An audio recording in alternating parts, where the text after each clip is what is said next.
there's probably a few different reasons that we could talk about here. So first of all, in the general population, we talk about something that's called objective demographic markers. And these are really important events that happen, points in life that happen in that period of time, or actually in different transitions as well, not just transition to adulthood.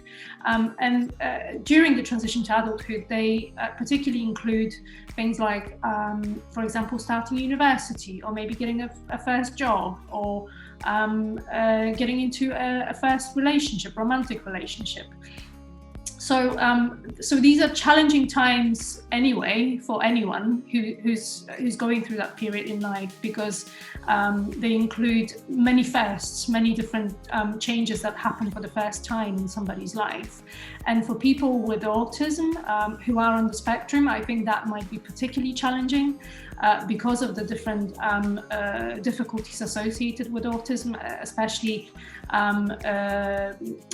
struggling to cope with changes in routine, for example, which a lot of people on the spectrum experience. So kind of taking on all of these new social roles and responsibilities can be very confusing for people who are on the spectrum. And given that a lot of the time they struggle with social communication and social interaction, all of the unspoken rules that we mostly know about in the general population, none of that comes easily or naturally, or maybe not much of it comes naturally or easily to people on the spectrum. So I think for that reason, it can be quite a challenging time. But I would also say that the transition from child to adult services, which happens in a lot of autistic people's lives, can also be particularly challenging in that period of time. Many people with autism, once they leave school, they also leave behind a lot of the help and support they had that came with education, and there's not an awful lot that's available in terms of adult services in some countries or in some areas of particular geographical regions. So I guess that can be also quite challenging when that help, when a lot of that help is taken away. So first of all, I would say that planning early that period of transition is probably very important. And not only planning early, but also planning in a very transparent way, which would include all of the practitioners, service providers, or professionals, whatever word you want to use here, who will be accompanying that person on the spectrum in that journey through that transition to adulthood. And as well, also obviously the family and friends, the closest people who surround that young person. So I think everybody involved needs to know what's going to happen exactly, and what the goals are for that young person, what they want to achieve during that transition, whether that's possibly moving on to a further stage of education, or maybe starting a first job if that is an option. And we do know that for a lot of people on the spectrum it is not an option, that unemployment rates are extremely high in this population. So I think knowing early on what the young person would like to achieve and how that could be done, I think can really facilitate that journey. But I would also say that including, from my perspective as a public health researcher, I think including health professionals is extremely important as well, because that can alleviate a lot of the health difficulties that can happen during that period in life. So I would say these elements are probably the most crucial from my perspective. I would say that we don't know an awful lot about that. We don't have a lot of evidence that would discuss risk behaviors in great detail in the autistic population. We know that in the general population, it's mostly alcohol use and soft drugs. These are the substances that young people tend to reach for during that time in their lives, and they want to experiment because it's such a rich kind of period of time in terms of all of these changes that are happening in young person's life, and they want to experiment and explore who they are as a person, and substance use is often quite a big part of that process as well. On that journey to self-discovery. But we don't know an awful lot about what happens in the group with autism. In terms of the existing evidence, for example, there are a couple of studies that had reviewed some existing literature, and one of them had also presented some original data and talks about the fact it's a Swedish study, it's a Swedish population study, and in that particular article there is a mention that the risk of substance use disorders is twice as high, I think, as it is in the general population, and also the mortality rates are higher for people with autism due to different somatic conditions that are related to substance use disorders. So there is some evidence. And that's one study. There's another paper that has reviewed some existing literature, and it's a systematic review basically of existing evidence. And that particular paper talks about the fact that there have been no studies which would have, for example, investigate any specific interventions that are used in autistic populations in terms of tackling substance use disorders. So we don't know how those disorders are treated in this group, and whether existing ways of treatment are effective for this particular group, or whether they maybe need a different way of helping them with any substance use problems. And I also recently had a look at another study. It was a paper from the US, and it was reviewing available data sets that would discuss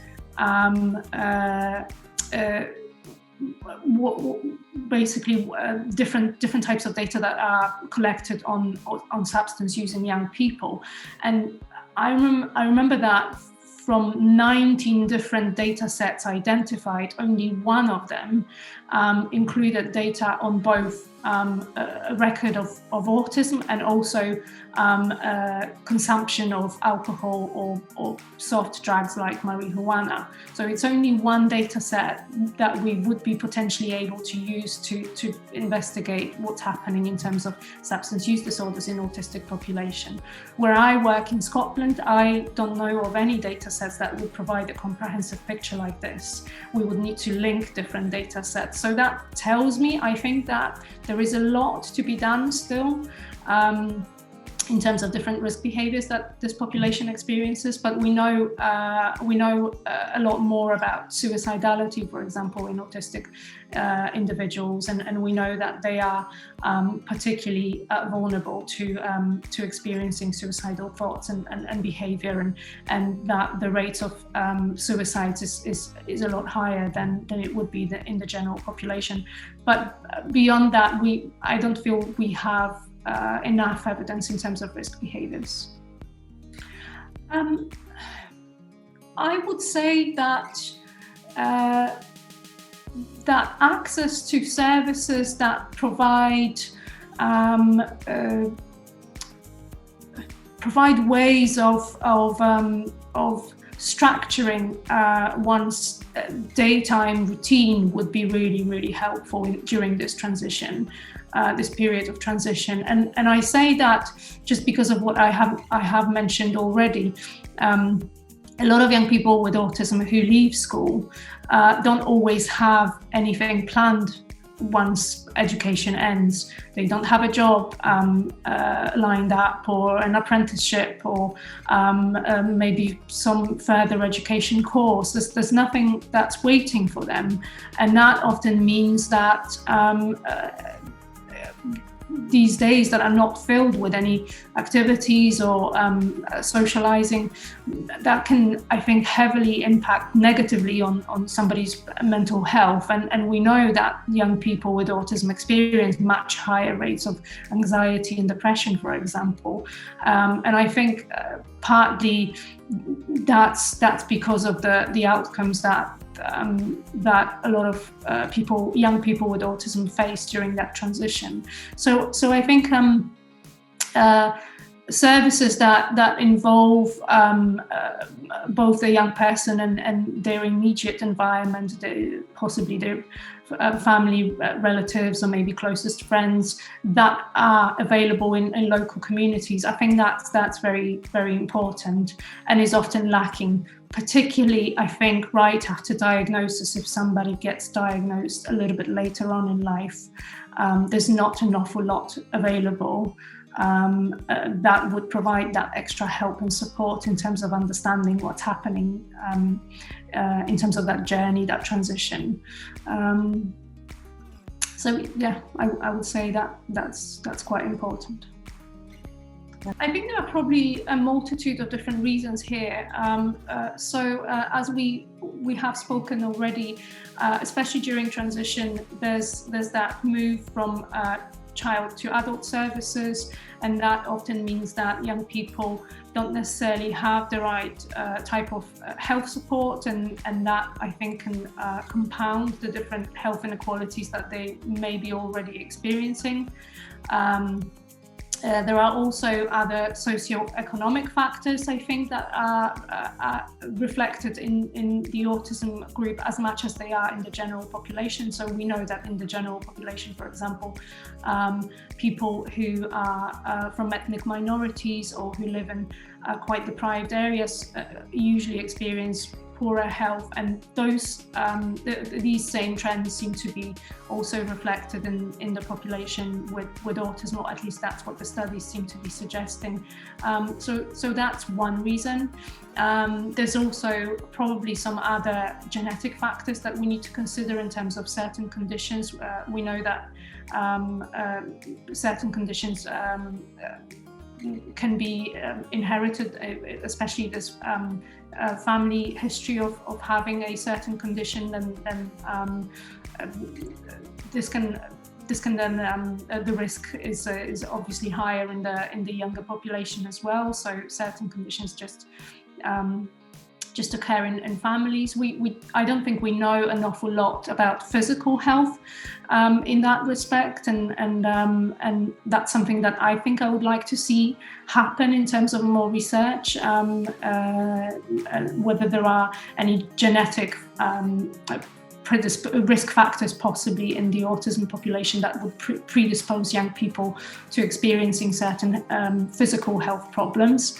In terms of the worse health that women with autism seem to be experiencing, we've definitely seen that in our own research that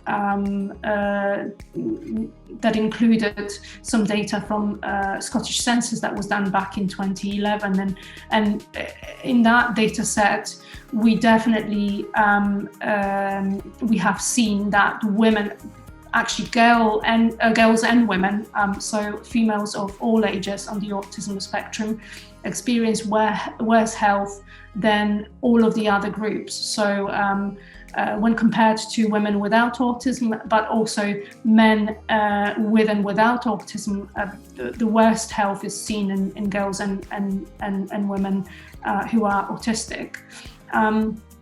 There has been a hypothesis presented in research that might be because women, particularly women who are quite high functioning, get either misdiagnosed or not diagnosed at all with autism. And that would mean that a lot of the available data on women with autism is mostly on those females who also have co-occurring intellectual disabilities. And that would explain why health is worse, because intellectual disabilities do lead to a lot of health problems. We do know that from the literature on learning disabilities. But again, I don't think we have enough evidence to say that for sure. There's also another theory that is suggesting that women with autism are often using what we call social camouflaging of the autistic features, symptoms of autism. And that might, I think, play out to some extent in the health context as well when accessing health services. So maybe women with autism are not presenting with the health difficulties they are actually experiencing, and for that reason they are not getting diagnosed with the different health conditions that they do have. And that would also explain why sometimes maybe women who are more high functioning are not getting diagnosed as quickly as women who have intellectual disabilities. So I think it's quite a complex phenomenon, I would say, that we probably don't understand so well as we would like to. And there's probably more evidence that needs to be more research that needs to be done in this area. I think I would probably quite like to reiterate again the points I was making about risk behaviors, existing evidence on risk behaviors, and also health of women with autism. I think I would like to see more research happening in those two areas of